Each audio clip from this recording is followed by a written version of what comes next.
Alright, so here is our part 2. This is going to be our lab portion of today's assignment.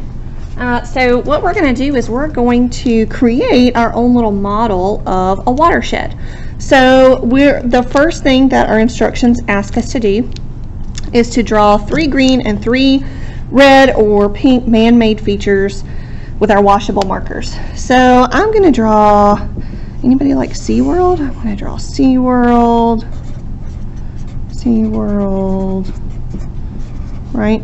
And here's my roller coaster, and here's my popcorn, right? Let's see, what else can I draw? What else would be a man-made feature? A house. We could do a house. Okay, I'll draw my house. Very cute little house, right? My little chimney.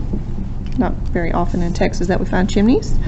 And what about if I had a little piggy farm? Oh, my little piggy looking a little funky. Got a little nose, got a little tail, little legs, little piggy farm, right? There's a little fence around him. And then maybe I've got a factory, right? That produces maybe electricity or something. I might have a farm, right? Growing crops. And maybe, what's something else? Let's see, maybe I've got another little, like a HEB over here. I love me some HEB. Okay. And so now our instructions say to crumple up our paper into a ball. So we're going to crumple it up, right? And all of our little places are still there. And now we're going to kind of stick our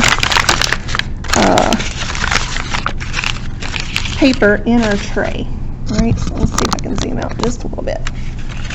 So I've still got all of my parts. Let's see if I can make it fit just a little bit better in there. There we go. Still got my parts, but now I have some landforms. So it's my next step in my directions is to outline my ridges and divides. So these are going to be the parts that separate one section from the other. So I'm just going to kind of mark the high points. This is where I think the water is going to flow down from. So in mine, I kind of have one big one here in the middle. So I think the water is going to flow down on either side of this particular ridge. I've got also another one over here. Got a couple little ridges here where water is going to flow down from. Okay. And then my directions say I'm going to use my blue washable marker to show where I think there might be some creeks or rivers. I think there might be a little path right here, right, that flows down. I think down here there might be some river flow between my HEB and my little piggy farm. I think there might be some that flows around this area. So I'm just going to kind of mark some of my low spots where I think my little rivers might flow. It's going to have to flow down that side somehow. Okay. Now my directions ask me to find and mark some places that I think there's going to be exposed soil. So I think along my riverbanks there's probably going to be some exposed soil. Remember we talked about that sedimentary pollution, that pollution that can be just dirt, right? And so we've got some exposed soil here. I bet around my farm here there's going to be some exposed soil some parts of the year at least when they're plowing the fields and getting them ready to plant. So I've got some soil pollution there. So all of these are going to represent different types of pollution that can affect my waterways here. Let's see if I can get a little darker. Okay. And now let's see. What do we think is going to happen? So pause the video here and make a prediction before you see what happens. Go ahead and type that into the document in TeacherMade, and then you can open this back up. So go ahead and do that now.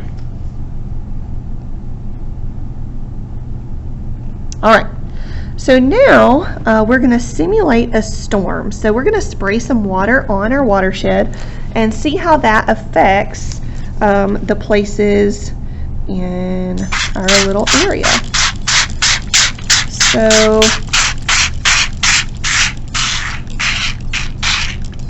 we've definitely got some water. What do you guys think about that water? Here, I don't know if you guys can see, but here we've got some bright green water. We've got some bright pink water here from our SeaWorld water flow. We've got some kind of blackish purplish water here. We've got some green water. And so these colors, everything but blue, is representing pollution, right? Those different types of pollution that we talked about the other day, right? We've maybe got some runoff here from our factory that's kind of seeping into the river here.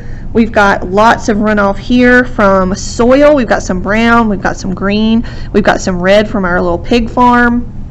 Over here, we've got some large area of pink and a large area of green. One from our farm here, right? We've got a lot of runoff coming from our crop farm, and some brown coming from there as well. You can see that's kind of washed away off the paper.